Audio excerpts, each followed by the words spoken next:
All right, so here we are in hole number 4 on this series of insights from Steve, the safari dude, as I play disc golf out here in western Wisconsin. This is hole number 4.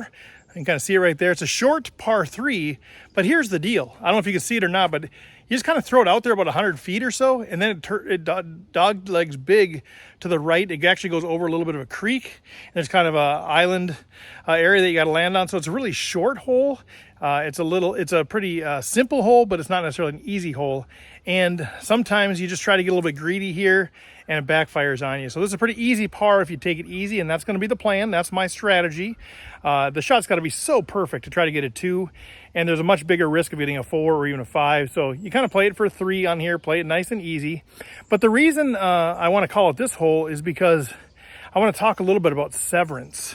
I mentioned this in a previous video, and this is stemming from my need to be externally validated and externally affirmed. And so I struggled with, what do I do about that? I mean, yeah, I could try to fix myself, go to therapy, and I'm doing some of that, trying to get better. But the other option is, what can I actually do in my day-to-day world so I'm not reliant on the wrong people for external validation and affirmation?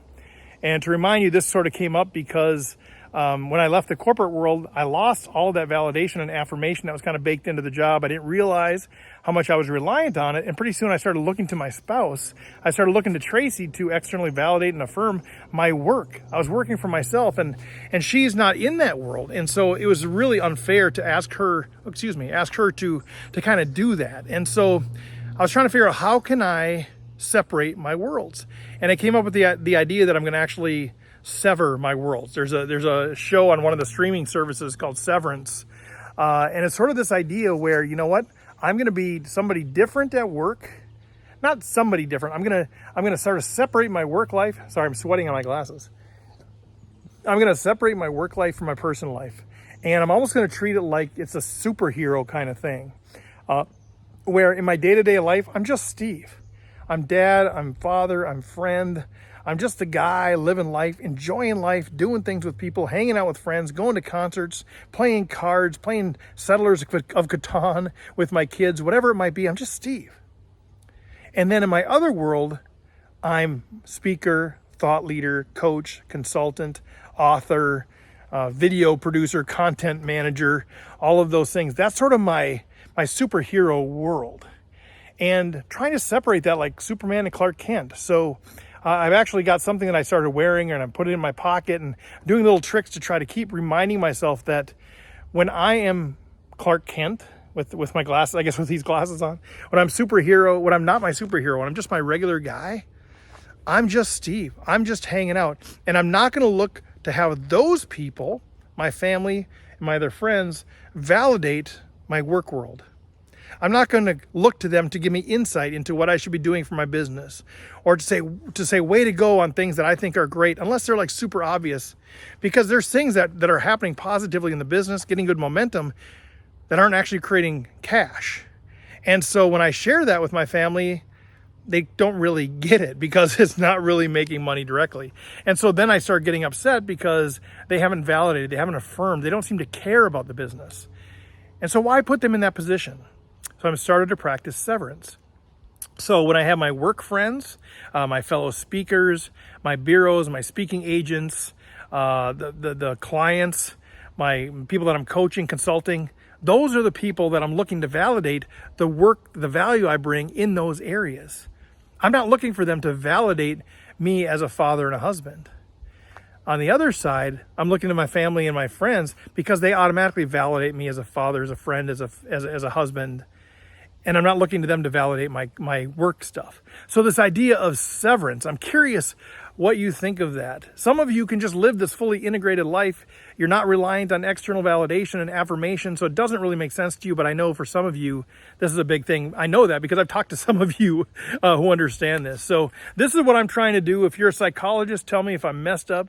Tell me if I should be doing something different. See, external validation and affirmation. Or give me other insights into what I could maybe try. But that's what I'm trying to do. So this hole makes me think of severance because I kind of have to play it severed. I have to play it in 2 parts. I'm not, even though it's a short hole, what is it, 160 feet or something? It says 209 feet. It's no way it's 209 feet. Even though it's pretty short and I could reach that distance in one throw, I have to play it like two separate parts. Let's see how it goes. Hole number 4 out here in western Wisconsin at the disc golf course.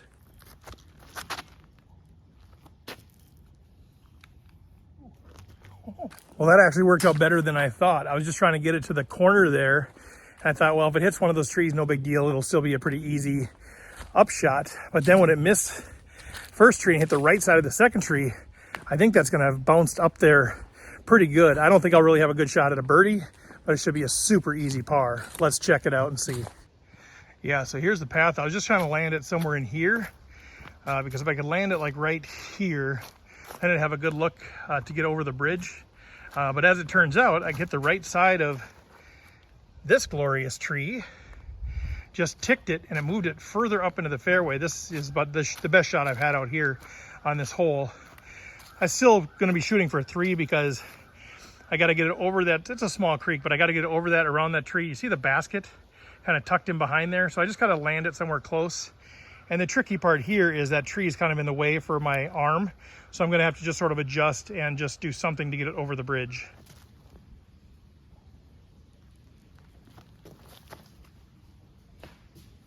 That was a pretty bad shot, but I got lucky that it did not hit an earlier tree. So it kind of wove through there. Should be a pretty easy par, but that was ugly. A pretty little brook running through there. So I was hoping to land it like right here, obviously, and just slide it right up. But we ended up back here, so still pretty easy putt.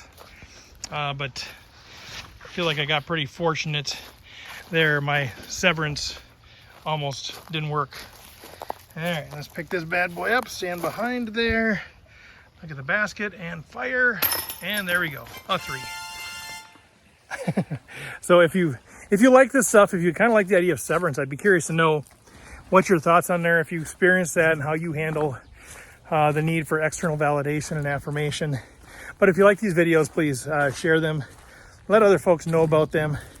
I'm just a dude trying to figure it out myself. I got to cross a biking path as I go outside here. Just a dude trying to figure it out for myself, help other people if I can. And so the best way you can support me is to tell other folks and subscribe to the channel and just stay connected. I do have a monthly email newsletter. You're welcome to jump on there. And then there's other ways that we can connect from there. All right, take care, everybody. See ya.